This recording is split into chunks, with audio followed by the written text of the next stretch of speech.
प्यारे बच्चों, आज मैं आपको इस वीडियो में बातचीत की कला पाठ का कुछ थोड़ा सा सार बताऊंगी और फिर हम इसे जूम क्लास में अच्छी तरह से पूरा पाठ पढ़ेंगे। इस पाठ में बातचीत की कला पर प्रकाश डाला गया है। अगर हम बातचीत की कला में सफल हैं तो हमें उन्नति के मार्ग पर, निरंतर प्रगति के मार्ग पर जाने से कोई भी नहीं रोक सकता। हमें अपने बातचीत की कला में निपुण होने के लिए सद्भावना, प्रसन्नता और मैत्री भावना को बढ़ाना होगा। बातचीत की उपयोगिता में फिर इसमें कोई भी संदेह नहीं होगा। कैसे है पाठ? बातचीत की कला निराली, छलके शब्दों की मधु प्याली, यह जग में है पहचान बनाती, जीने की है कला सिखाती। बातचीत की जो कला है वो बहुत ही निराली है, सबसे अलग है। इससे जो है सफल होने के लिए हमें कदम कदम पर बातचीत की जो कला है वो बहुत ही उपयोगी है। मनुष्य ही संसार में एक ऐसा एकमात्र प्राणी है जिसे परमात्मा ने यह कला दी है। नहीं तो पशु पक्षी भी हैं, किसी के पास भी ऐसी कला नहीं है जितनी की मनुष्य के पास है।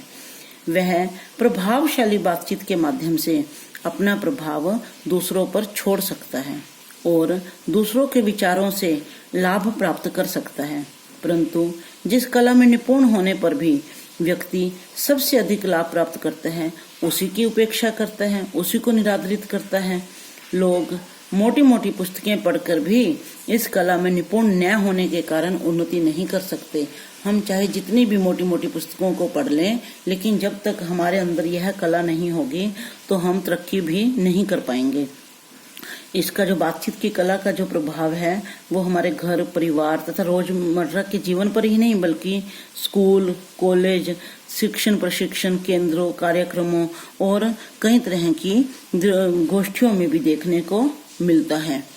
बातचीत की करते समय हमें चाहिए कि हम अपने से अधिक महत्व उस व्यक्ति को दें जिससे हम बातचीत कर रहे हैं, यानी कि वक्ता से ज्यादा हमें श्रोता को भी इसका महत्व देना चाहिए।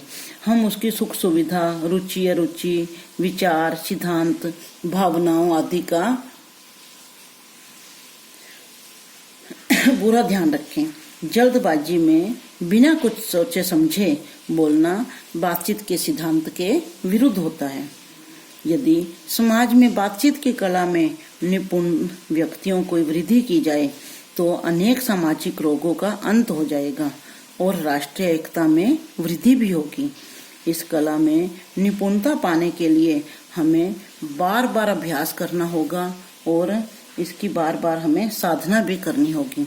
जैसे कहा भी गया है, सुने अधिक बोले उससे कम, यानी कि हमें ज्यादा सुनने पर जोर देना है और बोलना उससे भी कम है। स्वार्थ प्रकट कर बात न बोले, कोई भी ऐसी बात न बोले जिससे हमारा स्वार्थ प्रकट हो। बात न काटे दूजों की, हम जब कोई दूसरे बोल रहे हो तो उसकी बात को हम ध्यान से सुने, हम दूसरों की बातों को न काटें। मृदु वाणी का मधुर रस बोले, और जब भी हम बोले तो हमारे अंदर से एक मिठास निकले, हमारी वाणी में जो है वो मिठास पैदा हो। बातचीत में होठों पर आई स्वाभाविक मधुर मुस्कान एक और प्रसन्नता, सद्भावना और मैत्री की भावना बढ़ाती है, तो दूसरी ओर निराश और परेशान लोगों के लिए प्रेरणा स्रोत भी सिद्ध होती है। अब फूल की जो सुगंध होती है, फूल की सुगंध की तरह मुस्कुराहट भी सभी को सुवासित कर देती है। स्वार्थ, छल कपट, ऊंच नीच की भावना युक्त कुटिल मुस्कान बातचीत की रोचकता समाप्त कर देती है। यदि हमारे अंदर छल कपट होगा तो उससे हम बातचीत जो हमारी है वो रोचक नहीं हो पाएगी। मुस्कान लुटाने वालों के दोनों हाथ में लड्डू होता है, जिससे जाता तो कुछ नहीं है लेकिन मिलता बहुत कुछ है। जैसे एक कहानी भी मैं आपको सुनाती हूँ यहाँ पर।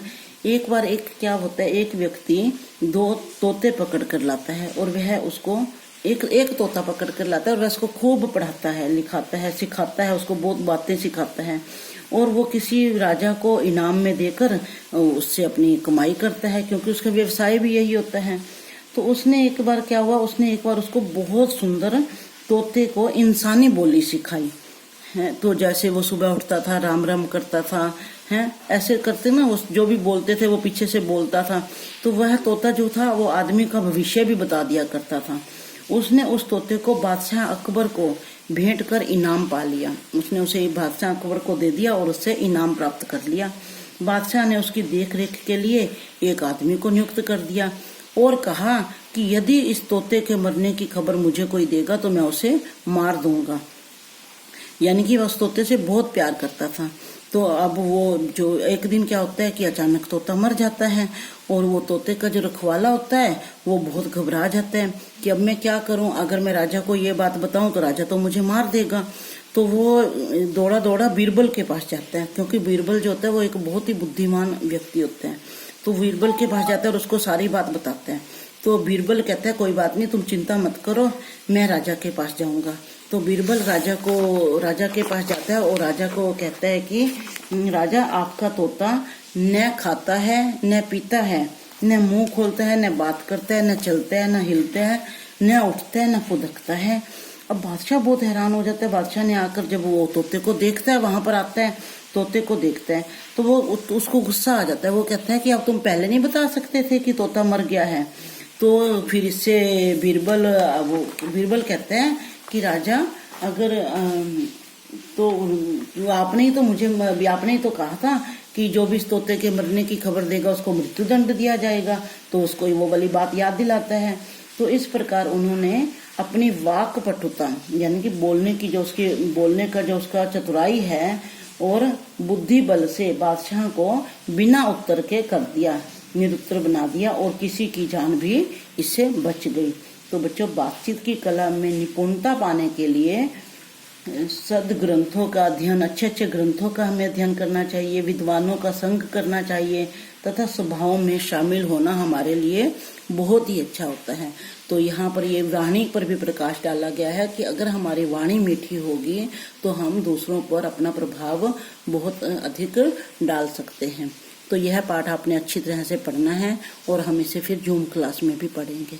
धन्यवाद।